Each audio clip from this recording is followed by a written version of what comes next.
ఓం నమః శివాయ.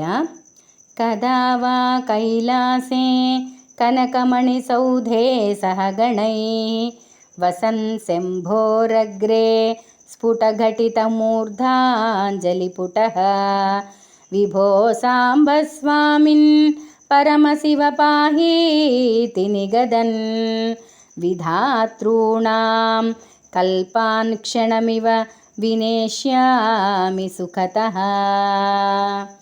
కైలాస శిఖరంపై మణిసువర్ణ నిర్మిత సౌధంలో ప్రమథగణ సమేతుడైన సదాశివుని సన్నిధిలో చేతులు జోడించి ప్రభో సాంబా స్వామి పరమశివ రక్షించు అని పలుకుతూ ఆ ఆనందం వల్ల బ్రహ్మకల్పాలను కూడా క్షణాల క్రింద ఎప్పుడు గడుపుతానో కదా.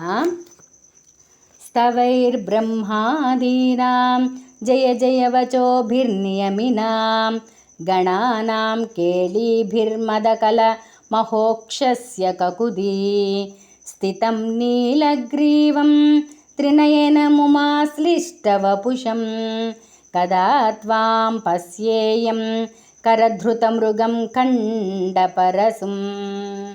ఓ పరమశివ, బ్రహ్మాది దేవతల స్తోత్రాదులతోనూ యోగీశ్వరుల జయ జయ నాదాలతోనూ ప్రమథ గణాల ఆటపాటలతోనూ వృషభం యొక్క మూపురం మీద ఉన్నట్టి నీలకంఠం కలిగినట్టి త్రినేత్రాలతో పార్వతీ సహిత దేవుడై అరచేత మృగాన్ని దాల్చి పరుశువును అనగా గండ్రగొడ్డల్ని ధరించిన సదాశివదేవా నిన్నెప్పుడు సందర్శింతునో గదా.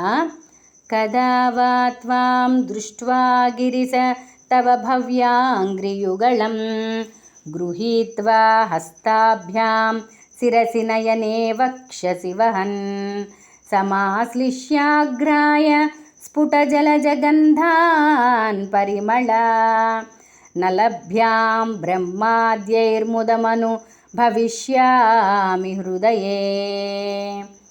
ఓ గిరిజానాథ, నీ దర్శనం చేసుకొని నీ దివ్య చరణార విందాలను నా హస్తాలతో పట్టుకొని శిరోనయన వక్షస్థలాలకు అద్దుకొని ఆలింగనం చేసుకొని పద్మ సుగంధ పరిమళాన్ని ఆఘ్రాణించి బ్రహ్మాదులకు కూడా లభించని మహా ఆనందాన్ని హృదయమారా నేను అనుభవించేదెన్నడో కదా.